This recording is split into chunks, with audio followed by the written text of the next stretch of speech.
L'écho du Grand Palais, l'esprit des lieux, l'air du temps. Une série sonore immersive, réalisée et interprétée à partir d'archives d'époque. Épisode 3, Robot mixeur et art convivial.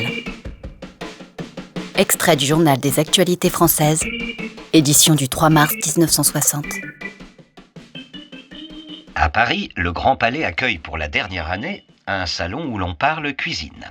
En effet, le Grand Palais est devenu trop exigu et le salon emporte avec lui son monde clair, commode et scientifique au rond-point de la Défense pour accueillir les prochaines années toujours plus de visiteurs et d'exposants du monde entier. Pendant plus de 30 ans, cette kermesse du confort moderne a empli le Grand Palais de cocottes minutes, presse-pantalons, épluches légumes, réfrigérateurs, batteurs de mayonnaise, aspirateurs convertibles, rasoirs à 2 têtes, robots et machines de toutes sortes qui lavent, cousent et nettoient pour alléger la vie de la ménagère. Le CNIT, c'est bien le centre des nouvelles industries et technologies nouvellement inauguré en septembre dernier. En effet, Félix.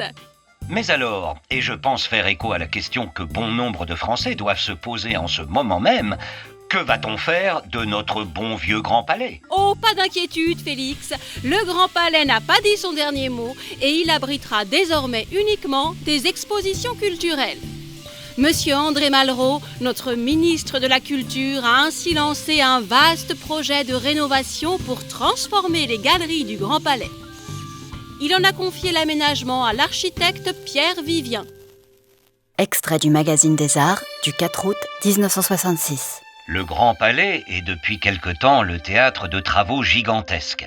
Pour lui, une rénovation, pour le public, une redécouverte de ce lieu où se tiendra bientôt, dans des salles entièrement refaites, le premier grand hommage à Picasso à l'occasion de ses 85 ans. Un hommage qui se tiendra dans la salle d'exposition la plus moderne de Paris. Camille, ce vaste chantier de rénovation, veut-il dire que le Grand Palais est en dormance ? Non, Félix. Le Grand Palais continue de battre au cœur de la vie des Parisiens.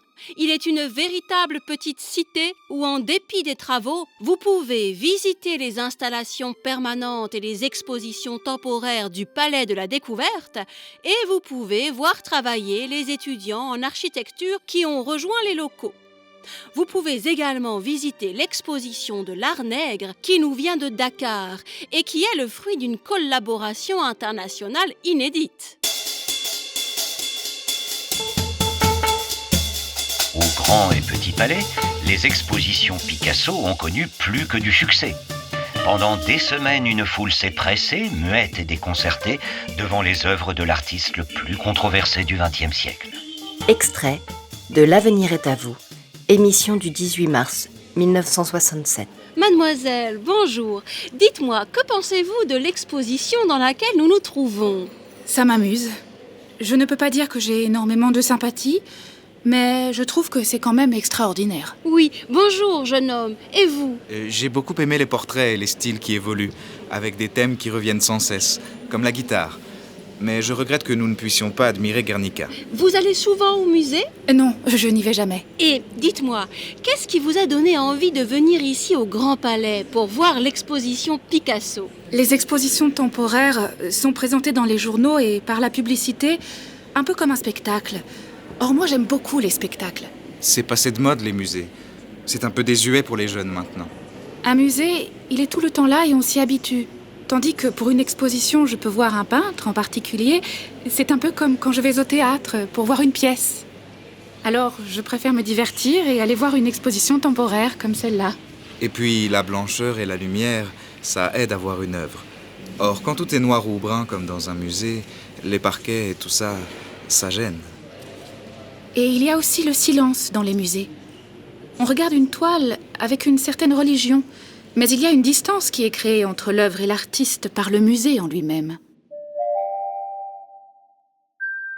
Extrait de L'avenir est à vous, émission du 18 mars 1967.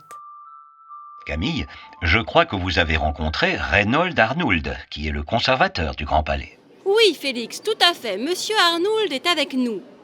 L'exposition est un très grand succès, mais je crois qu'il faut l'attribuer aussi au fait que le Grand Palais cesse d'être seulement un lieu d'exposition. Il associe maintenant des moyens d'accueil, comme la cafétéria, la bibliothèque ou le lieu de colloque, et divers moyens d'information autour des œuvres, comme le circuit de télévision intérieur, afin de mieux communiquer avec les spectateurs. Une manière de créer un rapport plus familier ou quotidien avec le visiteur? Oui, en quelque sorte, oui. Mais n'oublions pas que les œuvres doivent être vues dans une situation qui inspire le respect. Si bien que je n'irai pas jusqu'à dire qu'elles peuvent être exposées n'importe où, par exemple dans la rue. L'écho du Grand Palais. Une série sonore immersive, réalisée à partir d'archives. Une production RMN Grand Palais. Production exécutive narrative, en partenariat avec RFI Labo.